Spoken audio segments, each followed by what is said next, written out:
Le 28 juin 1942, l'Allemagne nazie lance une offensive sur l'URSS nommée l'opération Fall Blau. Cette opération vise entre autres à prendre le contrôle de toutes les ressources pétrolières situées au Caucase, une région de la Russie actuelle.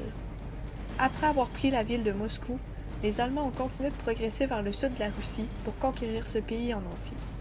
Cependant, les Soviétiques n'ont su qu'une semaine après le départ des Allemands vers le sud que ceci était le plan de leurs ennemis. Les soldats allemands progressent alors en suivant les deux fleuves longeant Stalingrad, le Don et la Volga. La ville de Stalingrad se situe à l'endroit où la distance entre ces fleuves est la plus petite. Si les Allemands prennent le contrôle de cette ville, ils prennent le contrôle de la Volga par le même coup, ce qui bloquera toute communication des Soviétiques avec la mer Caspienne, la mer Noire et la mer Méditerranée. Avec le dur hiver qui venait de passer, les Allemands avaient perdu beaucoup d'hommes. Ils ont donc demandé de l'aide aux forces de l'Axe, leurs alliés, pour conquérir Stalingrad. La progression des Allemands se faisant très vite étant donné la température clémente de l'été, les dirigeants décident donc de séparer leurs troupes et d'en envoyer une vers le Caucase. Cette dernière troupe sera privilégiée sur le ravitaillement, ce qui rendra la troupe se rendant vers Stalingrad plus faible. Pendant ce temps, les Soviétiques préparent des forces armées afin de faire face aux Allemands lors de leur progression. Malgré leurs nombreuses défaites et leurs ressources insuffisantes contrairement à celles de leurs ennemis, ils réussissent tout de même à ralentir la progression des troupes vers le Caucase. Le dernier obstacle pour les Allemands, avant d'arriver à la ville de Stalingrad, était la traversée du Don, qui s'est fait plus facilement qu'ils l'auraient cru, car l'armée soviétique n'y était pas en grand nombre. Cependant, c'était une ruse des Russes pour faire croire à l'armée d'Hitler que la prise de Stalingrad se ferait aussi facilement. À ce point, l'armée russe avait déjà perdu près de 250 000 hommes en seulement 2 mois pendant les combats contre les Allemands. Le 12 juillet, la 6e armée allemande atteint les abords de Stalingrad. Le 17 du même mois, cette armée attaque les armées soviétiques qui protégeaient la ville. Staline envoya donc d'autres divisions vers Stalingrad afin d'aider les forces soviétiques déjà présentes. Le 23 juillet, les Allemands ont l'ordre d'attaquer la ville elle-même. Des bombardements détruisirent les chemins de fer sur lesquels les ravitaillements arrivaient. Le 23 août 1942, l'armée allemande atteint le nord de Stalingrad, isole la ville et les combats devinrent alors de plus en plus intenses. Les Soviétiques contre-attaquent afin d'essayer de briser l'isolement et d'infliger le plus de pertes possible aux Allemands. Leurs contre-attaques dureront jusqu'en septembre, mais le dénouement ne fut pas comme ils l'avaient prévu, car les Allemands bombardaient intensivement la ville à l'aide d'engins aériens pendant que l'artillerie attaquait au sol. L'armée soviétique n'était pas encore assez préparée pour faire face aux forces ennemies. Ce fut donc un échec pour eux. Cependant, les Soviétiques avaient réussi à isoler 2 des troupes allemandes lors des contre-attaques. Ces troupes ne pourront donc pas participer à l'assaut de la ville, qui commença le 13 septembre. Staline avait décidé de ne pas faire évacuer les civils de la ville lors de l'assaut, car il croyait que les soldats allaient se battre davantage pour une ville habitée que pour une ville qui ne l'est pas. Pendant ce temps, les civils creusaient des tranchées, des trous et des fossés aux abords de la ville pour les soldats. En pilonnant la ville, l'armée allemande l'avait transformée en un tas de ruines et de décombres. Cependant, les Russes virent dans ces ruines une véritable forteresse.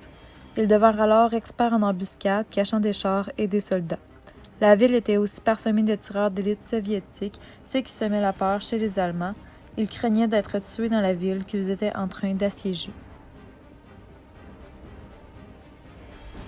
Au début du mois de novembre, la 6e armée allemande, dirigée par le général Paulus, avait déjà épuisé toutes ses réserves dans leur dernier combat, et ceux-ci devenaient de plus en plus durs. Malgré ce fait, c'est cette armée qui réussit à conquérir la ville convoitée. C'est alors que le 19 novembre 1942, alors que les Allemands contrôlaient environ 90% de la ville de Stalingrad, les Soviétiques décident de lancer leur contre-offensive, car cette ville avait une grande importance pour ceux-ci. Elle représentait non seulement Staline, mais sa perte aurait aussi représenté la défaite de l'armée russe contre l'armée allemande. Staline avait ordonné, à la fin du mois de juillet, à tous ses soldats qu'il était interdit de partir du champ de bataille. Son fameux slogan disait même « pas un pas en arrière ». Ce slogan était encore en place. Les Soviétiques se battaient plus que jamais pour reprendre le contrôle de leur ville et de leur territoire. Le 23 novembre, les troupes soviétiques des fronts de Stalingrad et du sud-ouest de la Russie décident de travailler ensemble afin d'encercler la 6e armée allemande.